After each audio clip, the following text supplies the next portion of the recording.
Hai geng, baik lagi bersama gue Dedo Andri dan ini adalah Astrid Catherine. Iya. Di kantor ini Udah berapa? dia Dia asli gue. Udah berapa lama kerja di BDI? mau 2,5 tahun. 2,5 tahun. Udah berarti dari tahun 2018. 2018, zaman di Kemandoran ya. Iya. Terus pertama lo lihat BDI, pertama datang, apa sih yang lo lihat? Pertama kali gue datang ke BDI yang gue lihat itu gedungnya. Gedungnya yang lama ya, bukan yang ini. Gedungnya tuh jauh lebih artistik kan. Jauh lebih artistik. Terus gue belum pernah ke kantor PH waktu itu. Jadi memang gue masih ngebandinginnya sama stasiun TV. Yeah. Jadi gue masih agak bingung bagaimanakah PH itu bekerja gitu. Jadi waktu itu gue masuk ke industri per-PH-an ini pokoknya benar-benar dari nol. Meskipun gue punya basic kerja di TV, tapi ternyata kalau menurut gue sih beda. Yang sama cuman kata-kata syutingnya doang, cuman lain-lainnya completely different things. Iya benar, karena Asep ini merupakan dulu dia mantan anchor, news anchor di TV One ya, TV One. Entah kenapa akhirnya dia memutuskan untuk terjun jungkir balik di PH lah. Akhirnya datanglah dia yang tadinya gue juga bingung nih mau diapain ya orang ya. Karena gue nggak ngerti, gue sebenarnya gue sendiri bukan punya asisten tapi gue punya production assistant. Nggak punya asisten, tapi ketika dia datang akhirnya dibikinlah jadi asisten. Keren nggak gue punya asisten gitu. Terus dan ternyata banget gue nggak ngerti selama ini dia nggak butuh asisten sih, karena setelah ada gue aja gue kelimpungan. Jadi gue nggak paham sih mak waktu itu lo gimana. Oh mungkin karena waktu itu PA dia banyak. PA gue banyak, Ya, PA gue banyak, sekitar ada 6-an lah gitu. Dan memang waktu itu 6 itu gue hanya mengerjakan TV program startup. Jadi memang tidak butuh hanya daily activity yang syutingnya juga yang biasa lakukan gitu, nggak seheboh. Walaupun sebelumnya memang gue pernah bikin multimedia atau video production buat divisi gue gitu. Sampai akhirnya dia datang, gue eret ke klien, gue jual dalam artian dia perempuan, dia tahu cara menghandle klien seperti apa. Jadi mungkin kalau ketemu kan ya tatoan, terus ya nggak yang kayak metroseksual lah.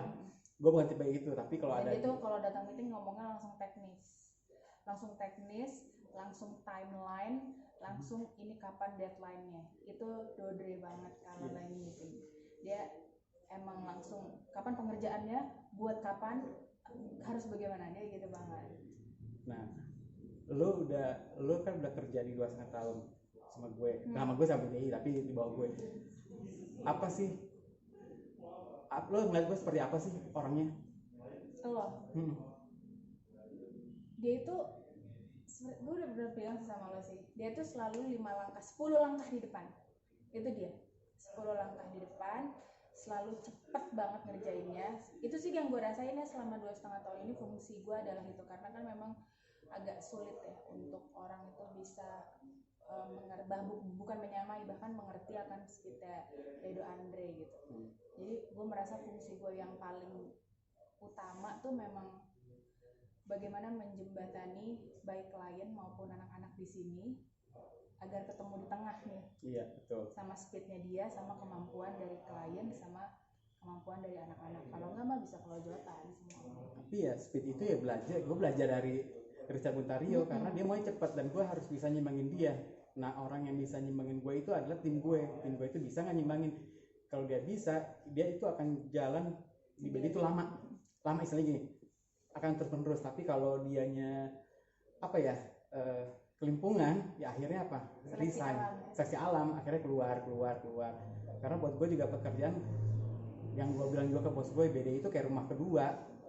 20 tahun men, 20 tahun kerja di BDI. Dinosaurus kita kalau ngenalin dia ke klien gitu. 20 tahun, cuman ya itu baik lagi. Kenapa gue bisa 20 tahun ya karena sistem pekerjaannya juga santai, bosnya juga santai, walaupun kadang singa, ya gue pun akhirnya keluaran jadi singa. Dia sering banget gue marahin, keseringan malah, karena apa? Ketika bos minta sesuatu, ya gue pasti akan menjalankan. Nah tim gue ini bisa nggak ngikutin gue gitu, walaupun ya akhirnya gue harus berpikir oh ya setiap orang beda-beda cara kerjanya, result kerjanya juga pasti beda-beda.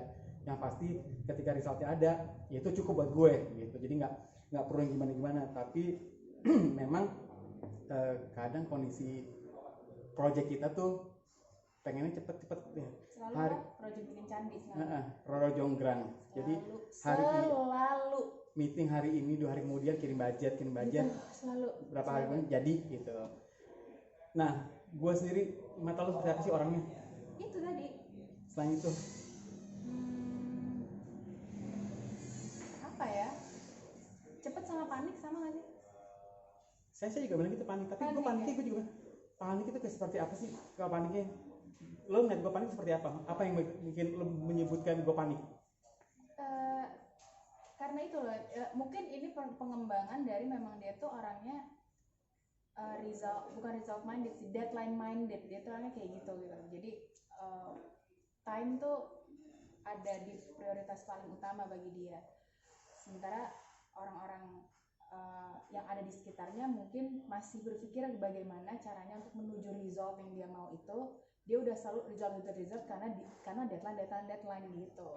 Jadi that's why sometimes dia jadinya nge-push untuk kita meet up that expectations, jatuhnya panik gitu. Apalagi ditambah kalau gue adalah jembatannya dia ke anak-anak dan ke klien, dia itu sebenarnya jembatannya kita ke RB, ke bos, ke big boss. Jadi kan? Dia ke-push sama RB gitu. Jadi kalau di-push ya gue push lagi. Poin itu biar apa istilahnya sirkulasinya itu tetap apa? Biar kita saling nge-push dan saling stres bareng gitu. Cuma emang beberapa project pernah kita jalanin ya dari mulai banyak banget bikin sih. Video buat corporate. Pokoknya gue ngerasa sih di BDI ini satu-satunya pekerjaan yang gue bukan punya bekal broadcast, tapi punya bekal broadcast TV. Tapi somehow kantor ini kepake syutingnya. Cuman kantor ini tuh meskipun judulnya PH, cuman punya culture sendiri sih menurut gue. Iya, pastilah setiap kantor sih beda-beda. Makanya nggak semua orang maksudnya masuk sebuah kantor nyaman. Ada juga ketika masuk kantor juga nggak nyaman. Nah karena ini lebih ke family, karena kantor ini tuh lebih ke family. Iya, makanya kita nggak dipanggil Pak, kecuali Pak Richard, Pak Zaki, Bu Rena. Yang lain manggilnya Mas, Om, Kak, gitu.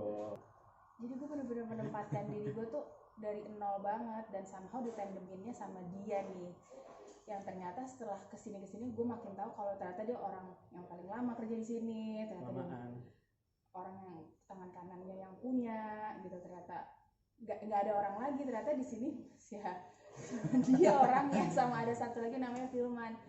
Terus kayak oh banyak ohnya gitu, banyak oh jadi benar-benar dari nol, dari di kantor doang, terus mulai pelan-pelan diajak syuting, terus diajak keluar kota, terus mulai ngerjain TV play, terus mulai ngerjain yang lain. Jadi benar-benar dari nol banget, dari paperwork. Iya, apalagi sampai sekarang dia udah kalau gue bilang nih enggak kan gue lagi istirahat ya. Jadi buat kalian tahu gue tuh lagi istirahat dari dunia perkantoran ini karena satu yang hal banyak lah yang gue pikirin gitu sampai akhirnya. Dan dia deserve it sih kalau menurut gue. Gue harus mungkin istirahat dulu, dan sekarang yang megang kendali untuk program adalah dia, dan gue pikir dia bisa menjadi pimpinan produksi untuk on air gitu kan. Apalagi selalu beruntungnya sekarang program yang dianya nggak ada ini untungnya TV. Emang kalau nggak TV gimana? Ya ngerti nggak sih lo, kayak berhubungannya sama station TV gitu. Karena lo udah pernah. Ya something yang gue familiar gitu. Beruntungnya. Ya akhirnya maksudnya gue bisa lihat situ gimana cara kerja dia, gimana cara ngurusin Pak Richard Buntario dengan segudang keinginannya. Dia bisa menghandle orang-orang yang bekerja di sisi dia, dari mulai misalnya editingnya, tim VT-nya, cari konten, sampai mungkin calling artis gitu. Dan gue bisa ngelihat sih toh akhir tanpa gue juga dia bisa jalan. Kalau ngomongin gue akan kembali lagi apa enggak, kembali. Gue sih belum tahu, maksudnya karena gue nggak suka kalau bekerja itu di tengah-tengah masuk. Karena buat gue tuh ketika lo masuk tengah-tengah, lo tuh kayak orang baru yang harus mencerna. Nah, berarti itu ketiga karakter lo. apa? Lo tuh orangnya perlu banget. Gue dari nol. Lo tuh perlu banget yang namanya sense of belonging. Iya, gue harus dari nol banget, yang mentah sampai akhirnya, Ya, boom, jadi itu rasanya beda gitu. Tapi ketika ini jalan, TVRI jalan, gue sih bangga ya sih ngeliatnya panggungnya keren, terus posternya juga cakep, konten juga bagus, live lagi hebat live gitu kan, nggak semua orang yang iya gitu. Cuman ya good job lah buat tim gue yang sekarang, maksudnya memang dia tuh mereka ini tim hebat, asetnya BDI gitu, karena kantor yang bagus itu adalah yang menghargai asetnya sampai akhirnya sampai pandemi begini masih sejalan gitu. Terus harapan lo apa kerja di sini? Harapan gue kerja di sini. Ini jawab beneran. Unsensor kok. Gue sih berharap sih kantor ini bisa kembali berjaya sih, karena orang-orangnya bagus banget. Orang-orang yang ada di dalamnya tuh bagus banget. Punya kapasitas, mempunyai kualitas gitu banget. Dan itu secara profesional dan skill wise ya, dan secara karakter orang-orang yang kerja di sini tuh punya loyalitas yang tinggi banget, ketinggian gitu bahkan. Ya sampai sekarang pun Asri tuh bekerja full Senin sampai Minggu. Itu sampai Minggu. Jadi kita nggak 52, kita 70. Iya dong.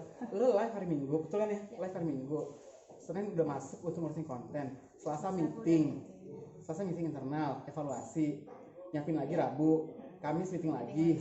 Jumat kayak hari ini nih dia datang untuk finalisasi bla bla bla bla bla, sampai hari Sabtu besok recap semua, and then hari Minggunya the show must go on, istilahnya begitu. Jadi ya udah, gue sih sangat salut, dan akhirnya Astrid bisa ngerasain how to be a good leader, karena memang nggak gampang jadi leader, jadi pimpinan misalnya produksi ya. Lo harus bisa mencerna keinginan bos lo harus mencerna keinginan klien lo, dan lo harus bisa mencerna keinginan tim lo.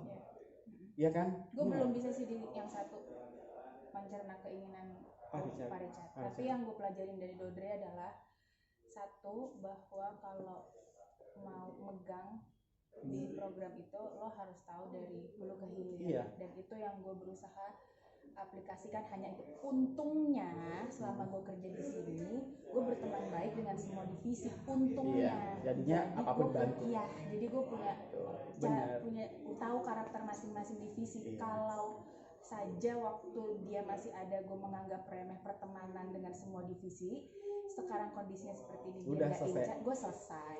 Jadi akan RB yang terus ngacak-ngacak semuanya. Makanya yang tadi dia bilang benar, BD itu kayak keluarga. Jadi semua divisi itu dekat, dari mulai divisi kameramen, audio, grafis, editor, apalagi finance, admin. Iya, jadi semuanya lo harus bersinergi. Jadi di sini tembok ngomong ya, Mas. Iya.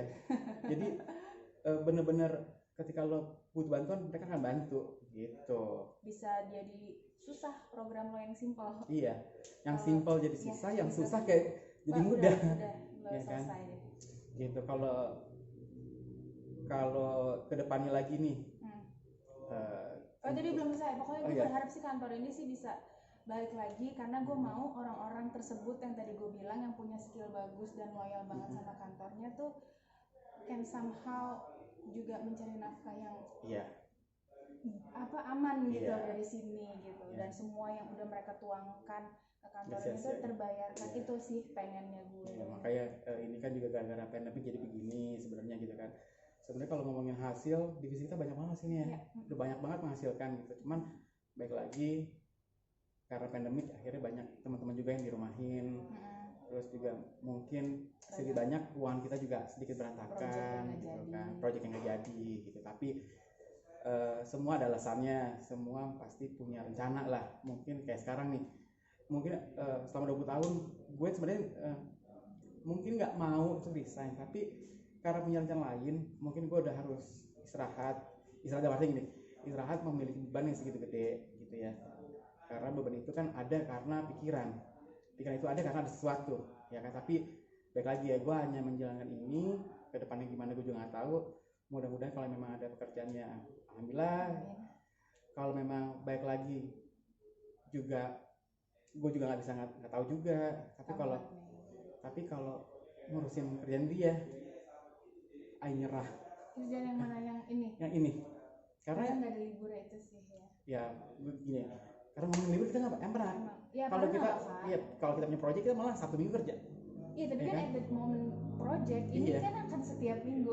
Iya sih, memang benar. Gitu, terus dengan keadaan timnya udah nggak sefull. Iya, sudah nggak sebanyak dulu ya. Gitu. Oke deh. Nah, terus bener-bener yang terloyal lah ya, yang semuanya loyal. Nggak ada nggak loyal. Oh iya, kalau lo mau kerja di kantor ini. Iya. Kalau lo saranin buat teman-teman yang pengen gabung di BDI itu seperti apa sih? Yang pertama mental. Terus yang kedua passion. Broadcast itu harus jadi passion lo, literally passion lo. Nggak bisa numpang lewat doang, pengen kerja, akhirnya berantakan. Cuma di mulut lo doang. Iya, kayak gue suka banget sama broadcast. Karena orang nggak tahu loh, broadcast itu kayaknya, wih kerennya broadcast entertainment. Dia nggak tahu stresnya tinggi, demandingnya tinggi, ya kan? Yeah. Hasil akhirnya juga harus tinggi. Nggak bisa yang ala kadarnya gitu loh. Makanya kalau ada orang bilang, Mas kerja di mana? Kerja di BDI Broadcast di Indonesia. Megang apa? TV program, megang ini. Enak ya, susu di luar kota. Kalau keluar kotanya enak, tapi di keluar kotanya nggak tahu, bangun jam 4 pagi, ngejar matahari. Kita naik mobil dari jam 8 pagi sampai Toraja jam 12 malam. Besok jam 4 pagi dah. Makanya broadcast itu harus the only passion yang ada di diri lo gitu. Terus lo harus punya kemauan belajar yang sangat tinggi. Karena di sini gue nggak tahu di PH lain seperti apa ya. Cuman yang gue tahu kalau di TV itu kan semua bekerja menurut divisi dan di sini multitasking. Di sini nggak. Even itu pekerjaan sudah lo lempar, contoh misalnya sudah lo lempar ke editor, nggak bisa, lo harus in charge juga gitu sama itu. Which means kalau lo lihat dari professional worknya itu kan bukan part gue. Cuman kalau lo lihat dari sisi lain, lo belajar gitu. Ternyata gitu dan itu membuat bahwa kemampuan broadcasting lo saat di lapangan itu jauh lebih tinggi karena lo mau mengurangi pekerjaan lo ketika nanti lo harus in charge editing.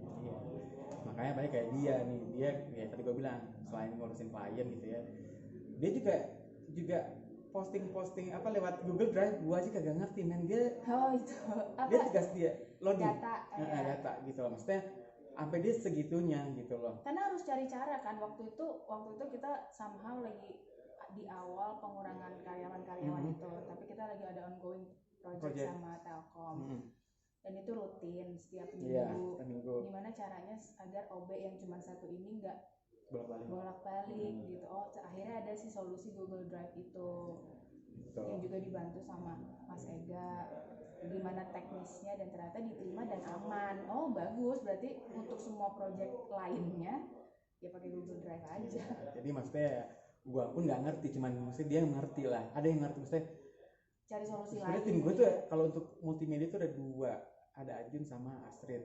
Ajun udah resign duluan gitu loh karena dia, makanya sekarang ya at least ketika gue ninggalin BDI gue udah tenang sekarang, maksudnya dia bisa handle project segitu gedenya live lagi gitu loh. Gue aja mungkin nggak tahu ya, kalaupun gue masih ikutan dan masih otak gue masih mana-mana, nggak tahu berhasil apa nggak gue nya gitu loh, gitu guys. Nah tadi harapannya udah, terus apa sih yang lo pengen dari tim lo? Bertambah manusianya sih kalau sekarang. Ya maksudnya selain bertambah apa sih maksudnya, kan lo juga istilahnya tiba-tiba jadi ngelit nih, ya kan? Terus apa yang lo mau pengen dari tim lo? Kalau karena timnya cuma tim bisa on air. Iya, tim on air dan orang yang bantu gitu, editor, kameramen.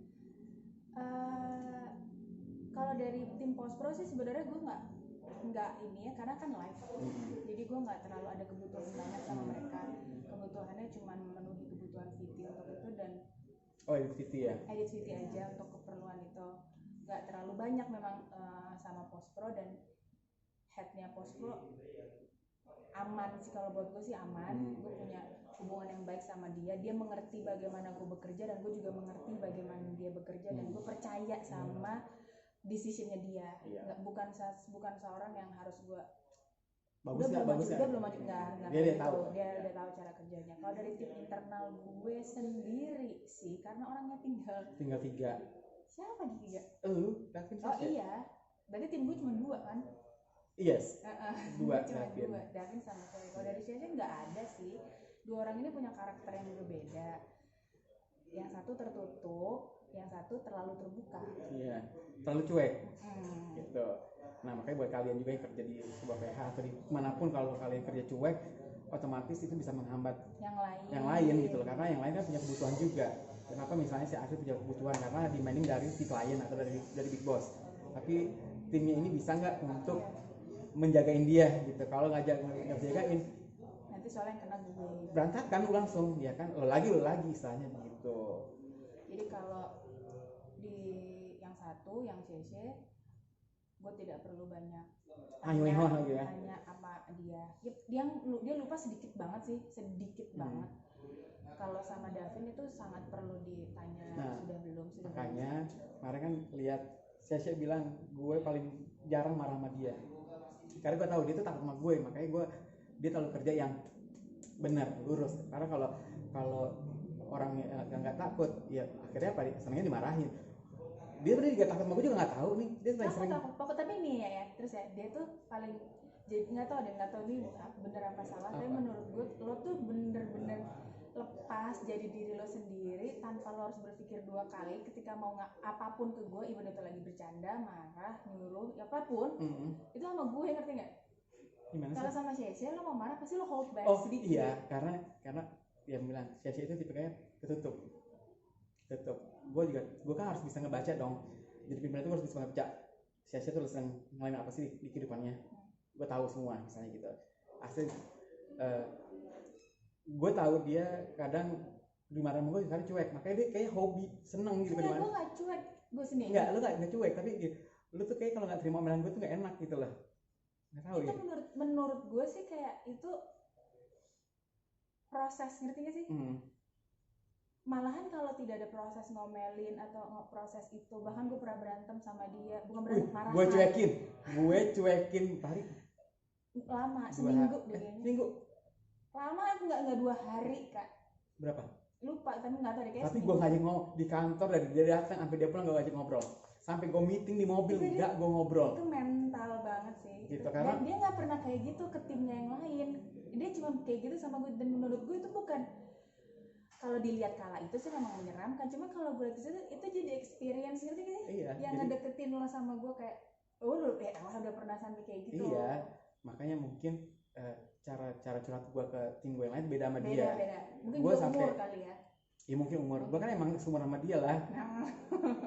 Ya, jadi misalnya gue masih istilahnya sama dia tuh kadang unsensor, jadi nggak perlu. Gue lagi contoh, gue lagi jatuh cinta dia tahu. Gue lagi nggak punya duit dia tahu. Pokoknya dia tahu semua gitu. Gue pun sebenarnya tahu gue kehidupan dia seperti apa. Cuman kadang gue suka males. Akhirnya kalau gue korek dikit, akhirnya udah ya terbuka gitu. Dan akhirnya maksudnya ketika itu benar terjadi, apa yang dia rasain, gue sih udah nggak pernah ngebully lagi. Nggak pernah ngebully lagi tentang itu, nggak pernah kan? Karena lo kan belum nggak atau ya kalau tapi kan gini, gue kan gue bilang malah kalau lo cerita sama gue, kalau lo cerita, gue pasti nggak ngebully, karena ketika dia nggak cerita, gue anggap itu seperti kayak gimikan gitu loh, gimikan hidupnya dia gitu. Akhirnya lo udah tahu.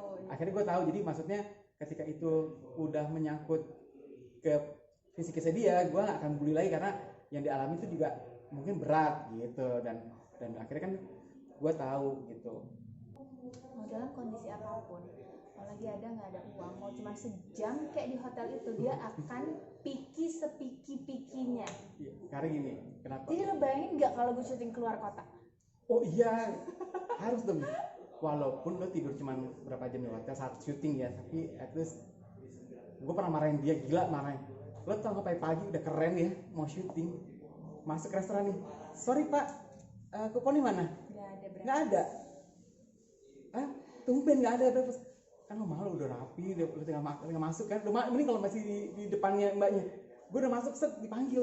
Jadi hotel udah bener yang dia mau kok apa formasi kasur udah benar, ada aja yang gue salah hal kecil, ternyata gue nggak perhatiin kalau harga yang gue pilih nggak included breakfast. Jadi jam 7 pagi gue pernah sempat. Lo bayangin berarti kan kalau jam 7 pagi udah di restoran itu berarti kan gue mandi jam 6, bangun jam 6 dengan harapan dia breakfast sebelum syuting. Dengan breakfast hotel kan lo tahu kan ada ini ada itu kan, akhirnya baik lagi. Dan dia waktu itu pergi 3 kota, di 2 kota gue aman, di 1 kota itu enggak kena kata.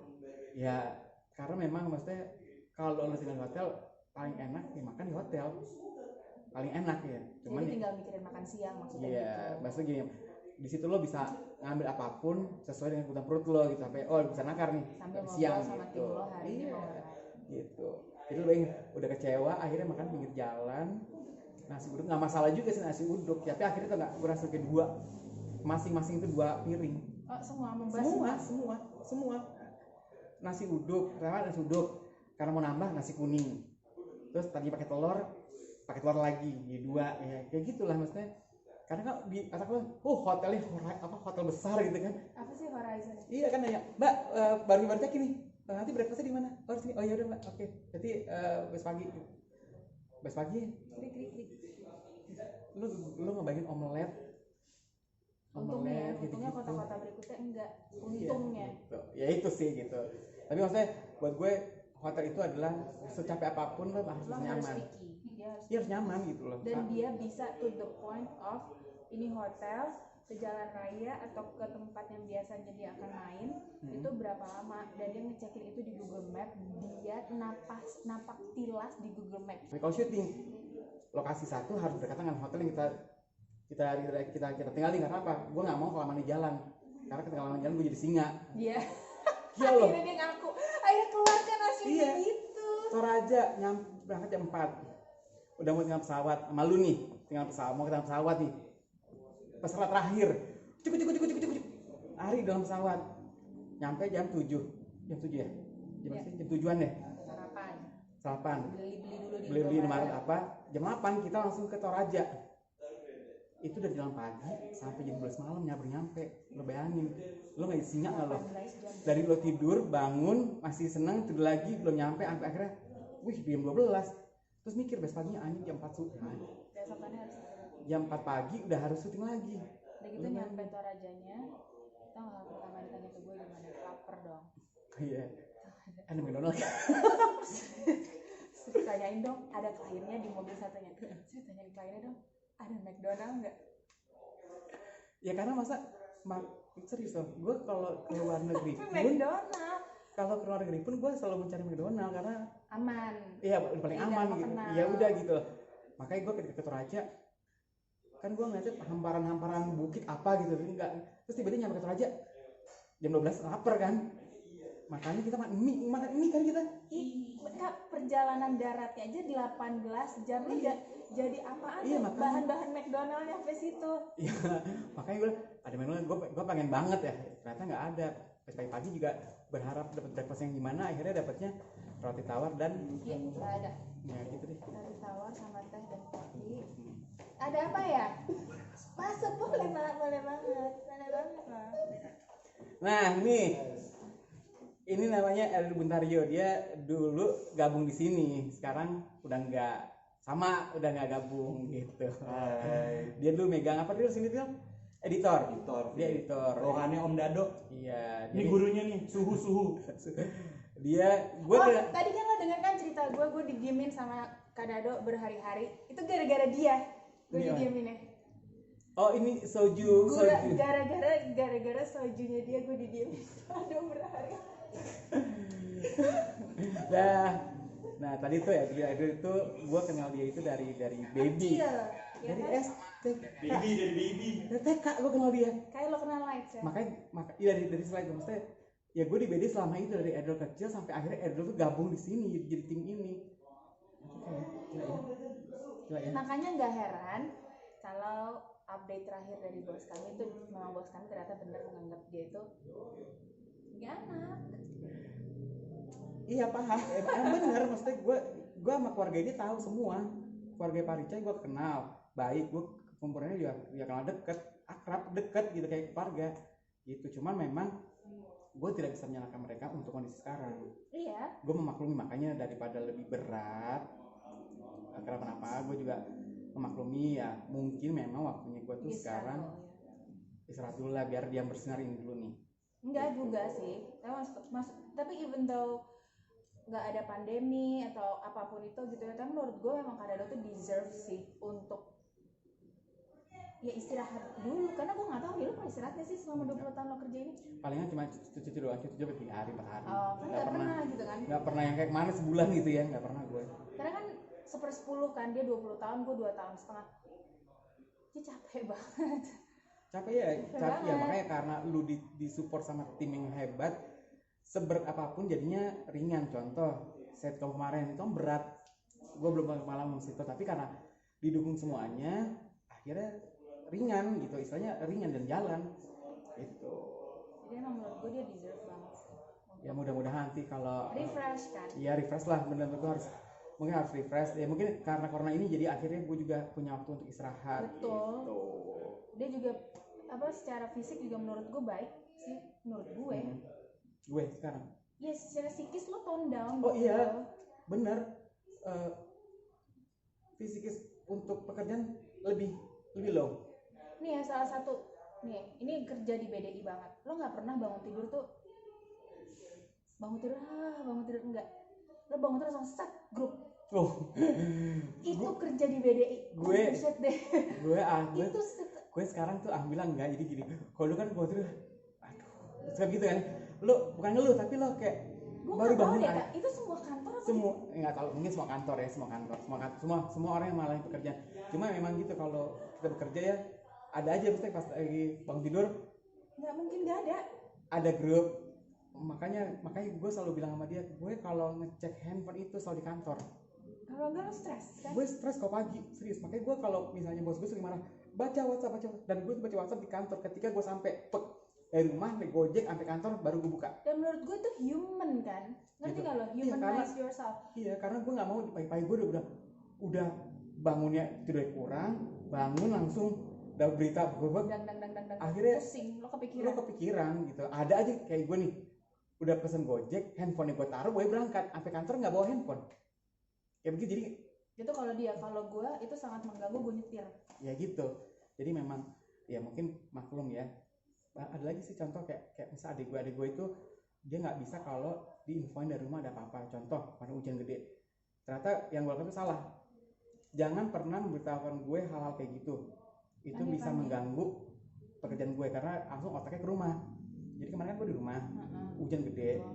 Ini hujannya bener-bener gede nih, gue takutnya banjir lagi kan. Karena gue mikirin apa yang harus gue lakukan? Angkat sofa, angkat barang-barang gue di kamar, baju-baju gue, maksudnya baju kan lemari bawah kan. Gue udah mikir gitu. Nah dia bilang hari ini hujan gede nih. Ternyata sebenarnya gue tuh nggak perlu dikasih tau itu. Jadi biar gue handle sendiri aja dulu. Karena ketika begitu dia langsung nggak konsen. Nah mungkin sama ketika gue baca WhatsApp grup pagi gitu, ketika gue baca gue jadi nggak konsen, jadi pengen buru-buru ke kantor apa gitu. Iya itu yang gue bilang sih, memang harus bener-bener dari hati lo kerja di sini. Karena lo bangun tidur literally lo diminta untuk langsung tune in. Iya, nggak bisa, nggak not even a second. Kalau mau jangan buka. Iya, makanya kenapa kalau misalnya kita bilang tune in ya, lo otak lo harus main cepet banget gitu loh. Nggak bisa gitu. Bener, entah lo dimin dulu sampai akhir lo punya waktu yang tenang untuk buka, atau iya emang lo pengen berantakan ya udah gitu. Terus ada lagi nggak? Kalau marah lebih pilih diem dulu apa langsung ungkapin? Tergantung.